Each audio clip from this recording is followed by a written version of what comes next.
बहुत पुरानी बात है। एक राज्य में एक राजा राज्य करता था।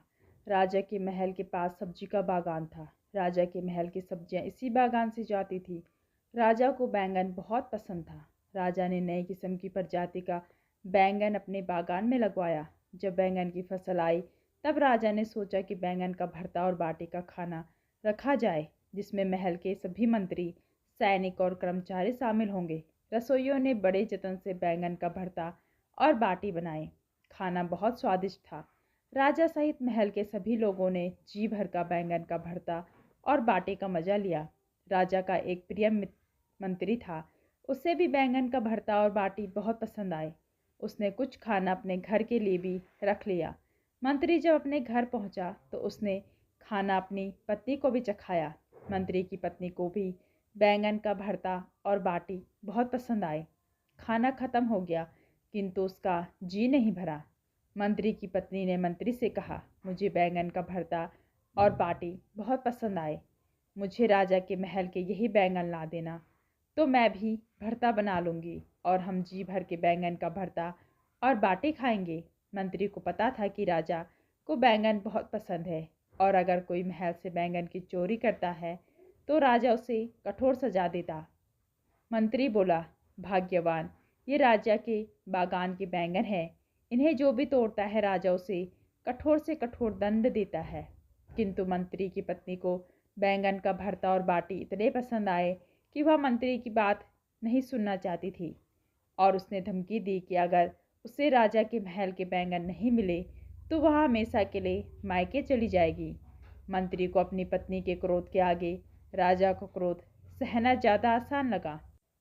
मंत्री ने तय किया कि वह राजा का दंड सह लेगा, किंतु पत्नी को राजा के बागान से बैंगन लाकर देगा। दूसरे दिन सुबह होते ही मंत्री राजा के महल पहुंचा और बागान का मुआयना करके मौका मारते ही बैंगन तोड़कर रख लिए और घर आकर पत्नी को दे दिए। मंत्री की पत्नी बहुत खुश हुई और शाम होते ही उसने बैंगन का भरता और बाटी बनाए। बैंगन का भरता बहुत ही स्वादिष्ट था। दोनों ने जी भर के खाया। मंत्री की पत्नी बोली, हमने तो खाना खा लिया, किंतु हमारा बेटा छत पर सो रहा, वह भूखा होगा। उसे भी स्वादिष्ट बैंगन का भरता और बाटी खिलाते हैं। मंत्री बोला, अगर हमने अपने बेटे को बैंगन का भरता खिला दिया तो यह बात राजा तक पहुंच जाएगी, क्योंकि हमारा बेटा कभी झूठ नहीं बोलता और वह जब सच बोलेगा तो मंत्री के बार बार मना करने पर भी उसकी पत्नी नहीं मानी। मजबूरन मंत्री अपने बेटे को जगाने छत पर गया और उसके चालाक दिमाग में एक युक्ति सूझी। मंत्री छत पर पानी ले गया और अपने बेटे के ऊपर पानी इस तरह से डाला मानो बरसात हो रही हो। मंत्री ने अपने लड़के को जगाया और बोला, बेटा, बहुत तेज बारिश हो रही है, अंदर चलो। मंत्री अपने बेटे को लेकर नीचे चला गया। उसके कपड़े बदलकर बैंगन का भरता और बाटी खिलाए। खाना लड़के को बहुत स्वादिष्ट लगा।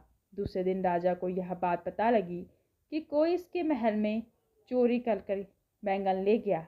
यह देखकर राजा को बहुत गुस्सा आया और उसने अपने सैनिकों को चोर ढूंढकर लाने का आदेश दिया।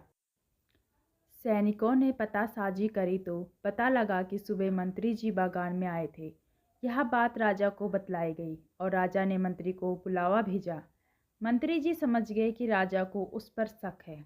मंत्री राजा के पास पहुंचा तो राजा ने उससे पूछा कि क्या उसने महल में बैंगन चोरी किए। मंत्री ने कहा, महाराज, मेरी हिम्मत इतनी नहीं कि मैं आपके बागान से बैंगन चोरी कर सकूं। राजा को पता था कि मंत्री का बेटा कभी झूठ नहीं बोलता। उसने मंत्री के बेटे को बुलाया और पूछा, बेटा, कल तुम्हारे घर में खाने को क्या बना था। मंत्री के बेटे ने बतला दिया कि कल रात उनके घर बैंगन का भरता और बाटी बनी थी। लड़के की बात सुनकर सभी को यकीन हो गया कि मंत्री ने ही बैंगन की चोरी की है और अब उसे कठोर दंड मिलेगा। राजा मंत्री से बोला, मंत्री जी, कल सुबह आप बागान गए और आपके बेटे की बातों से यह सिद्ध हो गया कि आपने ही बैंगन की चोरी की है। मंत्री बोला, महाराज, इससे पूछिए कल रात मौसम कैसा था। राजा को कुछ अजीब लगा, किंतु उसने मंत्री के बेटे से कल रात के मौसम के बारे में पूछा। मंत्री का बेटा बोला, महाराज, कल रात बहुत तेज बारिश हो रही थी। राजा बोला, कल रात में मौसम खुला हुआ था और बारिश की एक बूंद भी न गिरी। तभी मंत्री बोला, महाराज, यही तो मैं आपसे बतलाना चाह रहा था। दरअसल परसों जब मैं महल से बैंगन भरता और बाटी खाकर गया था, तब मैंने यह बात अपने घर में बतलाई और बतलाया कि बैंगन का भरता और बाटी बहुत स्वादिष्ट थे। तभी से बालक बैंगन का भरता भंगता हुआ सो गया और सपने में ही बड़बड़ा रहा था और बैंगन भरता और बारिश होने की बात कर रहा था। राजा ने यह जानते हुए कि मंत्री ने बैंगन की चोरी की है, मंत्री को छोड़ दिया और मंत्री की बुद्धिमानी का कायल हो गया।